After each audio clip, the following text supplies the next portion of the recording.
Most people believe old age is peaceful, but the truth will shock you. The rain tapped against the window. The sound was sharp, like fingers drumming on glass. Eleanor sat in her chair, the old fabric sagging beneath her thin frame. Her hands trembled as she tried to lift the porcelain cup from the table. The tea had gone cold. She stared at it anyway, as if the cup itself was keeping her company. The clock ticked loudly on the wall. Each tick felt heavier, slower, dragging time like a weight. The room smelled faintly of dust and damp wood. She shifted in her chair, and her bones ached with the effort. She pressed her hand to her chest, feeling the uneven rhythm of her heart. It frightened her sometimes, how unpredictable her own body had become. A shadow passed outside the window. She turned her head quickly, her breath catching. The garden was empty. Only the rustling leaves moved in the wind. Her lips parted slightly, her chest rising and falling faster. She listened hard, straining her ears. Then she heard it. A knock. Soft at first. Then louder. Her throat tightened. It was late, far too late for visitors. Her legs felt weak as she tried to stand. The cane slipped in her grip, nearly falling to the floor.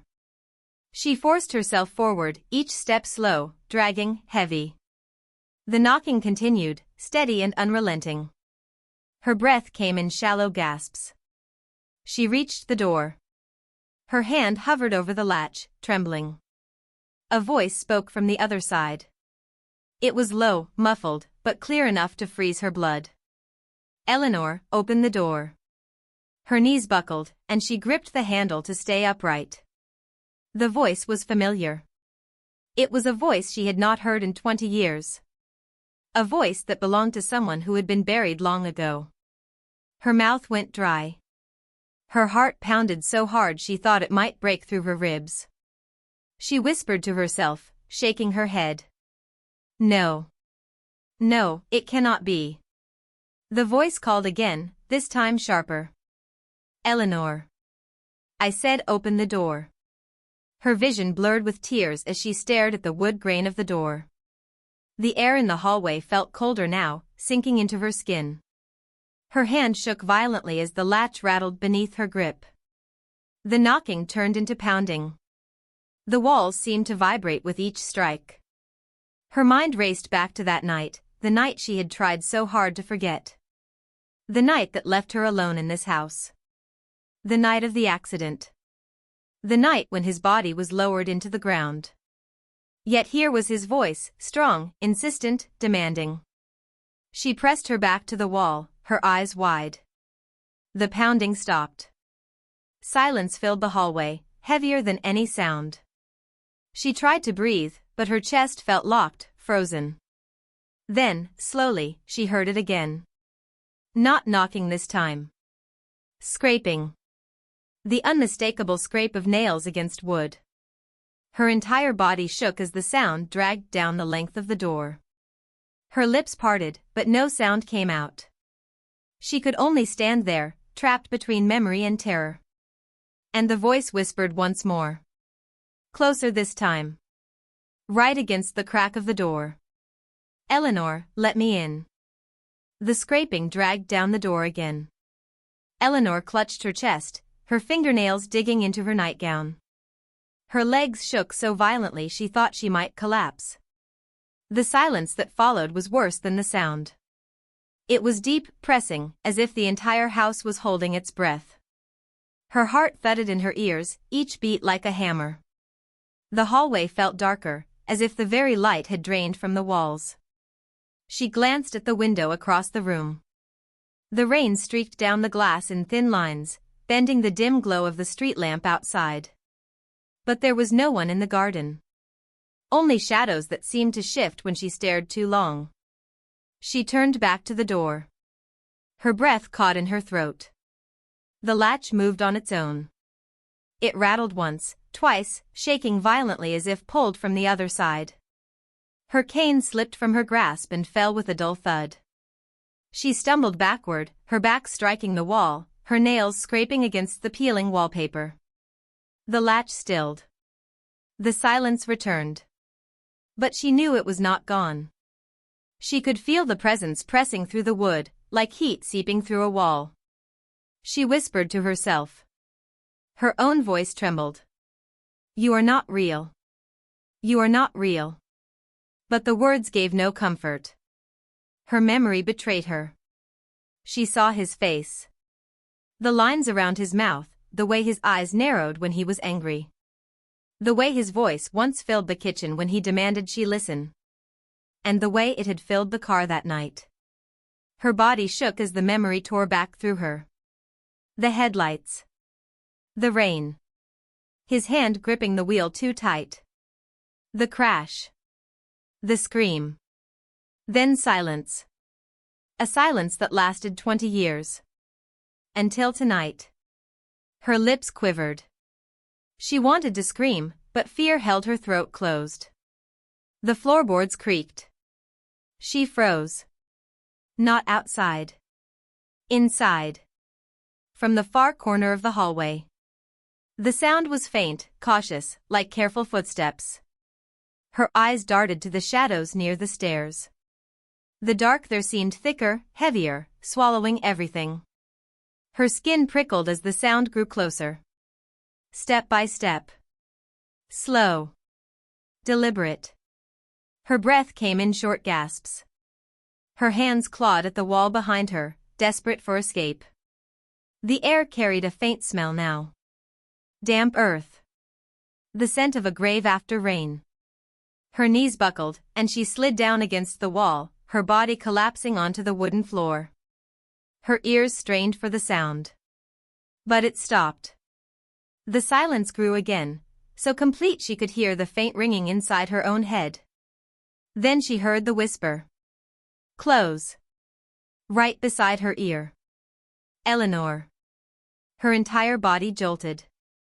She crawled across the floor, dragging herself toward the living room.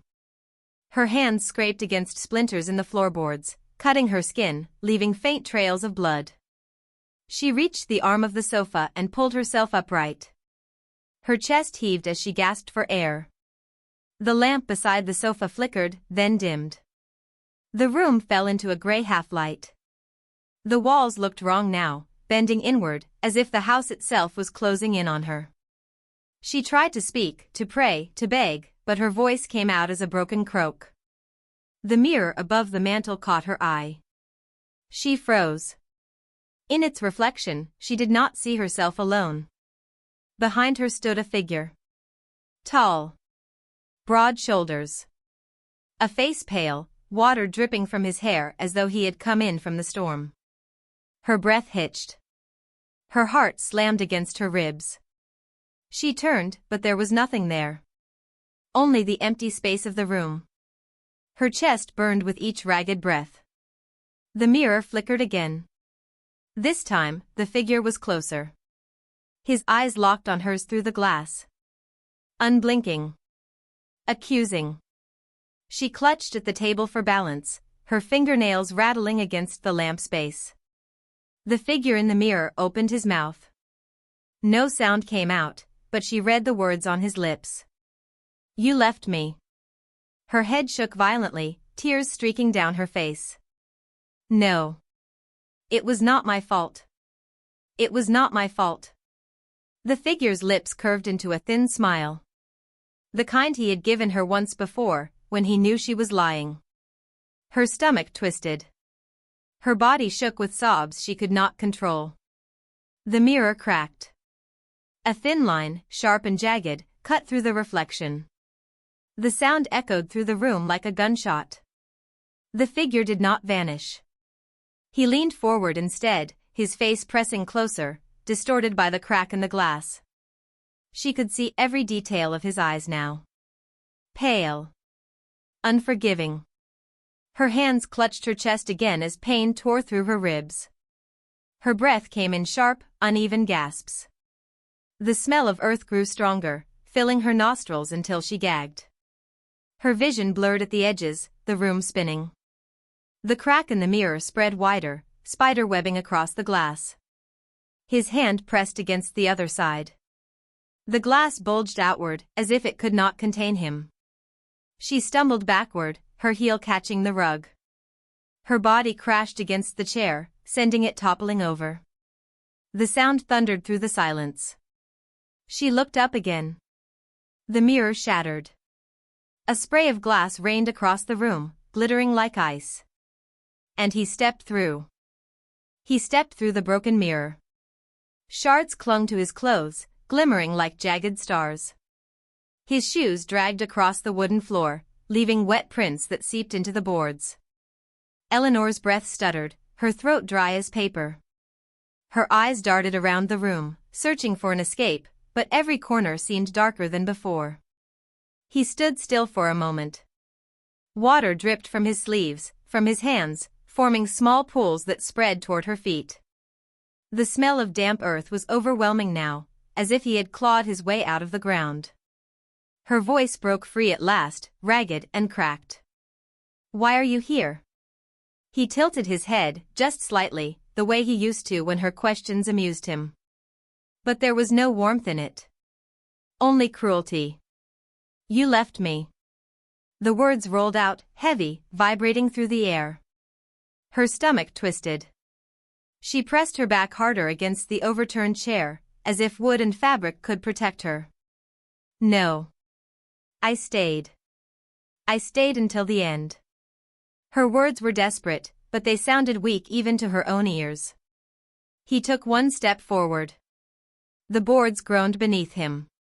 The sound echoed like a groan from the house itself. "You closed your eyes," he said, his voice sharper now, cutting. "You let go." Her mind screamed against the memory. The headlights. The rain. The sound of shattering glass. And the moment she had shut her eyes, unable to bear the sight. Her lips trembled. Tears burned her cheeks. "I could not stop it," she whispered. His hand rose, pointing straight at her. His fingers were pale, the nails rimmed with dirt. "You did not want to stop it." Her body jolted as if struck. The truth she had buried clawed at her chest. The endless nights when she had wished for silence, wished for escape from the anger, the shouting, the fists pounding the table. She shook her head violently. "No. Stop. Do not say it." But he stepped closer. And with each step, the years peeled away. The room was no longer the quiet living room. It was the car again. The rain smearing the windshield. His hands gripping the wheel too tightly. His voice loud, filled with fury. Her own heart pounding, her fingers tightening in her lap, praying for the road to end. Then the blinding light of the truck's headlights. Her body screamed as she remembered. The crash. The way he was thrown forward. The way his body went still, slumped. And the relief she had felt before the horror took its place. She gasped, her chest heaving. The room flickered between past and present, the living room bleeding into the wreckage of twisted steel. His figure loomed over her now. Closer. Towering. His face pale, his eyes hollow, but his voice sharp as ever. "You wanted me gone." She covered her ears with her hands, rocking slightly, her nails tearing at her scalp. "No. No. I loved you." Her words were a broken plea, thin against the weight of his presence. He crouched down, his face inches from hers. His breath was cold, damp, like the fog on winter mornings. "You loved your freedom." She sobbed, her body collapsing inward. Her frail frame shook against the floor, her chest rattling with each breath. The shadows of the room stretched longer, pulling toward him, as if the entire house bent to his will. She wanted to run, but her body was too weak. Her bones ached, her joints screamed with every movement. Age had turned her into a prisoner of her own body. She pressed her forehead to the floor, whispering like a child.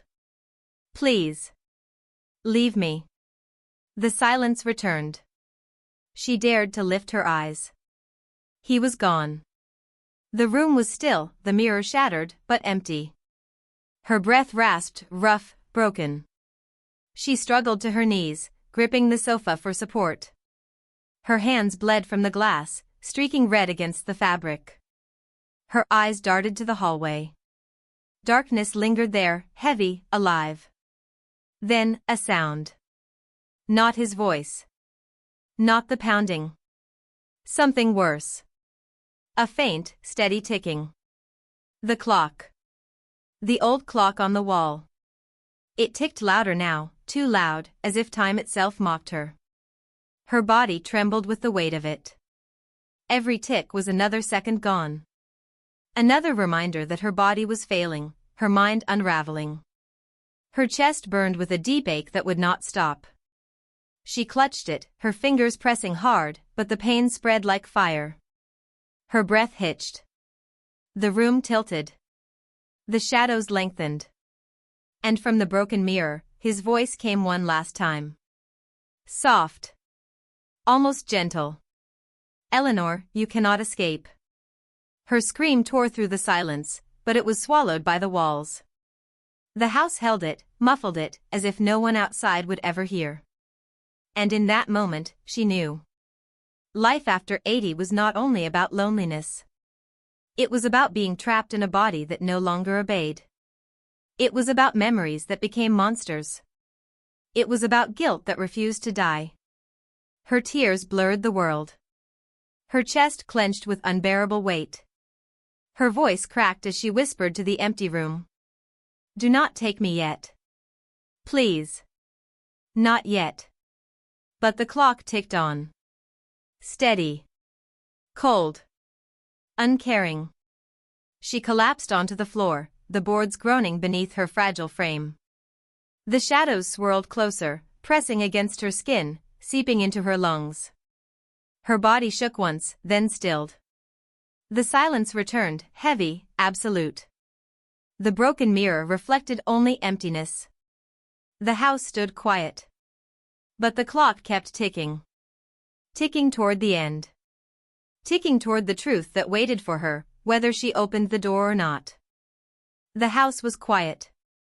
The storm outside had eased, leaving only the soft drip of rain from the eaves. Eleanor lay on the floor, her chest rising and falling with shallow breaths. Her eyes fixed on the broken mirror, but the figure was gone. Only her own reflection remained, fragile and trembling.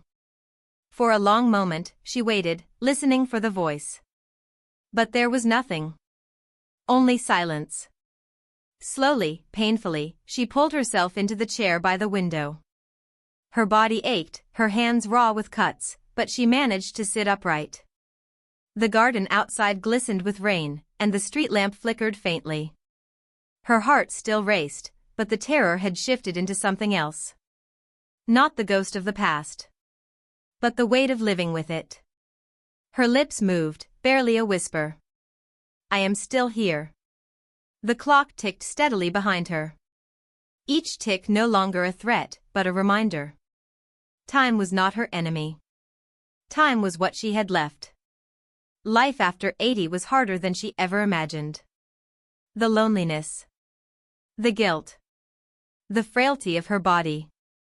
But as she sat there, watching the storm fade into calm, she felt a small truth settle in her chest.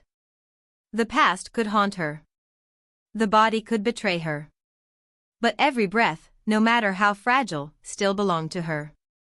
She closed her eyes, not in fear, but in weary acceptance. The night held its silence. And Eleanor, for the first time in years, allowed herself to rest.